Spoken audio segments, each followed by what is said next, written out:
CM योगी यांची जाहीर सभा झाली। त्या सभेत भाजपचे माजी नगरसेवक देवेंद्र कोठे यांनी असा आरोप केलाय की नवी जिंदगीमध्ये 50,000 बांगलादेशींनी घुसखोरी केली।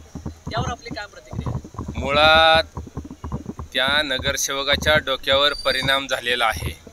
त्याला पहिलं ही विचारा की तू ज्या देवेंद्र फडणवीस आणि नरेंद्र मोदी याच्या नादाला लागून तू भाजपमध्ये गेला, ते तुझा नरेंद्र मोदी, देवेंद्र फडणवीस, अमित शहा बांगलादेशमध्ये जाऊन त्या बांगलादेशीयांचं हातपाय धरण्याचं काम ते करतात।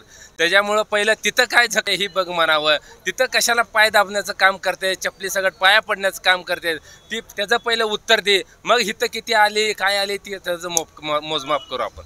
काँग्रेसने स्कीम आणलेली आहे 1 लाख रुपये गरीब महिलांना देणार अशी, पण देवेंद्र कोठे यांचा आरोप आहे की मुस्लिमांना 4-4 बायका आहेत। काँग्रेसचा सरळ हा मुस्लिमांना फायदा देण्यासाठी ही स्कीम राबवली असं त्यांचा आरोप आहे। मुळामध्ये देवेंद्र कोठे यांना जरा लाज आबरू शिल्लक राहिली असती तर ते असं बोललेच नसते। भाजपच्या गोट्यामध्ये जाऊन त्यांना भाजपची नशा चढलेली आहे।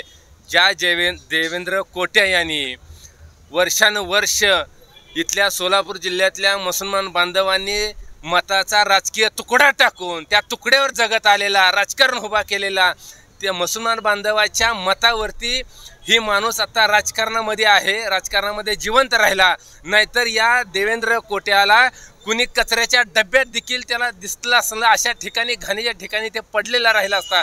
फक्त त्याचं राजकारण या सोलापूर जिल्ह्यातल्या मुसलमान बांधवांच्या जीवावरती जिवंत राहिलं, या देवेंद्र कोट्याने विसरून जाऊ नये।